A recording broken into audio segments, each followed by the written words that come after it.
With the issues related to the President, on Thursday, during the State of the Nation address, President Ramaphosa announced a state of disaster over the electricity crisis. He said this will allow for critical infrastructure and sectors to not only be excluded from load shedding, but also supported, protecting our food supply. One example from the knock-on effects of these ongoing power cuts is absolutely crucial. But what specific action would the agriculture sector find most useful? Well, I'm joined now by Christo, Rheede, CEO of AgriSA. Thank you so much for joining us. Do you believe that this state of disaster is going to help the agriculture sector?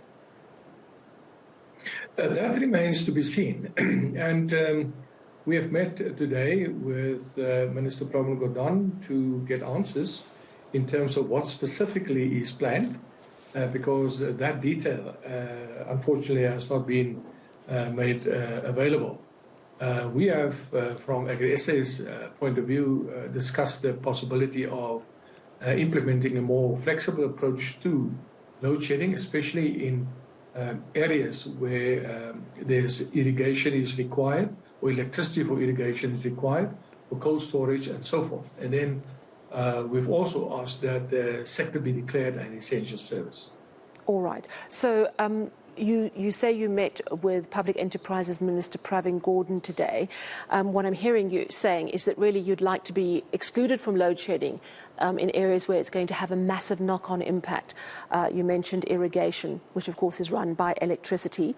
What was his response? Is he just sort of finding out what you want at this point, or did he have inputs of his own?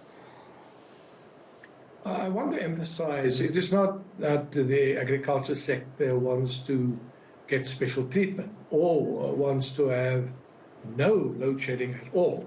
What we are saying is that we can cope with a load shedding level 2, 3 perhaps, but when it goes up to level 6, then it becomes just very, very difficult and a very expensive exercise.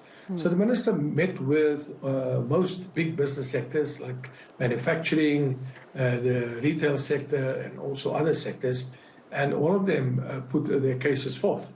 But what stood out during all of these discussions is the fact that the business sector wants to contribute to the solution. And the retail sector, for example, said that they have roofs full of solar panels, which generate quite an amount of electricity, which can be fed back into the system. So the commitment is from the minister that that possibility is there, that we're working with NERSA to allow ESCOM to buy back surplus electricity from the private sector. And there's a couple of big players who generate a lot of electricity. And if you allow all of those, that electricity to be bought back, then certainly you will at least lower load shedding level or the load level shedding phenomenon with at least one level. Yeah, I mean, what you're saying makes sense. Most farms have got some sort of plan to handle a little bit of load shedding, but once it goes beyond, say, stage 3, it's looking really, really difficult. Did Pravin Gordhan give any undertaking of how quickly he'd get back to you with proposals or solutions? What's the process from here? I think the minister is absolutely committed to find a solution, but also the people from NECOM attending the meeting. And there was an absolute commitment to ensure that the undertakings that were given by the president, that those undertakings were realized. And we as a sector, and I think the business sector as a whole, really welcome that. But there are certain constraints. And I think NERSA needs to speed up their decision-making process. I think that's quite a big drawback at this point in time.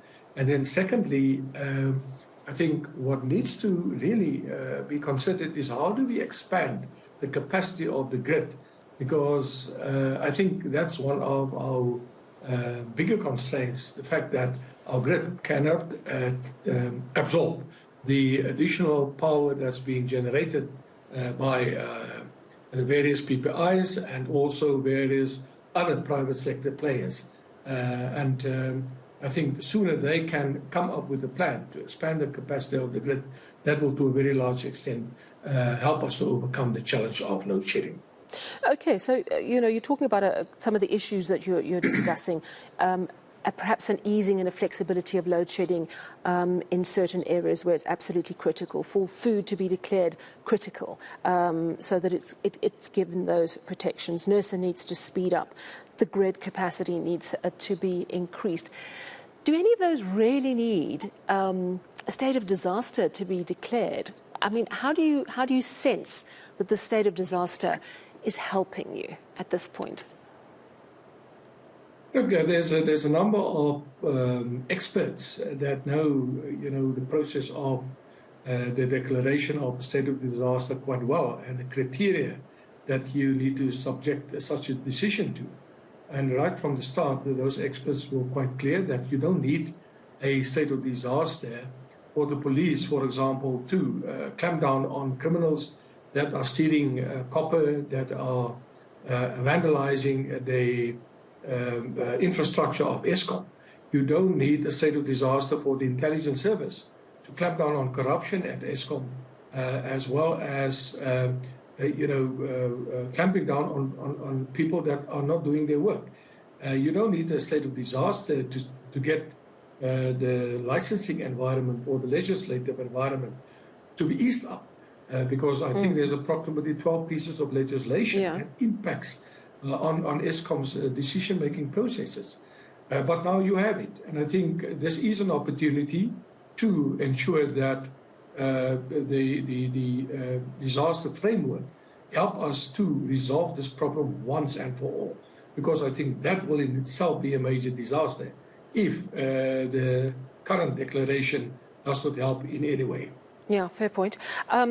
I want to ask you, at the moment in the agriculture sector, I mean, we're cycling between roughly stage 3 during the day, stage 4 at night from 4 p.m. It seems that's going to be the status quo for a little while, at least. What can you tell us about how farms are coping with that level of load shedding, and which sectors within agriculture are you most concerned about at the moment? We were quite concerned about the irrigation sector. Remember, your sugar industry, some parts of the, or in some parts in the country, the grain industry relies a lot on irrigation. And then your perennial crops, your avocado orchards, your apple orchards, you name it, your vineyards all rely on irrigation. So it has a spillover impact, not only in terms of irrigation, but also on the ability of those trees that depend on irrigated water to survive over the long term. And all then you need is for a heat wave, such as we've experienced a couple of weeks ago, as well as a long extended drought, and then those trees will certainly not be able to bear fruit any longer. Your other big problem is your livestock industry. Remember, your poultry industry has suffered quite a lot. We've also seen abattoirs not being able to cope with the demand that is out there from the retail sector. So yes, and the big concern for us obviously remains the table grape sector as well as the deciduous fruit sector. Those are sectors that are currently harvesting their products for export markets. And if those products are in any way, the quality is being compromised due to the fact that the cold chain is not functioning optimally, then you've got a serious problem in terms of whether your overseas customers will accept the product. Yeah. How reassured are you after today's meeting with Pravin Gordhan, and I think you said also members of the National Energy Crisis Committee? Do you as a sector feel, okay, things are going to get better? Indeed. I think the Minister of Public Enterprises is a man of integrity. Also, I think Mr. Rheede, who is representing, an ecom, is also a man of integrity. And we rely on them now to solve these regulatory issues at national level, to put the necessary pressure on Treasury as well as NERSA to, on the one hand, to come up with funding, and on the other hand, to approve the licensing deals that are on the table. And then obviously, it all depends on what the Minister of Finance is going to say next week. Hopefully, the Minister will come up with a couple of, tax incentives, also with other means to not only assist the agriculture sector, but the small business sector in general, because currently businesses are suffering. And what we said is, let's look at ways and means to perhaps subsidize solar panels, subsidize generators, or even lower the diesel levy so that it becomes more affordable, because that currently is really undermining the profit margins of small business and agriculture in particular.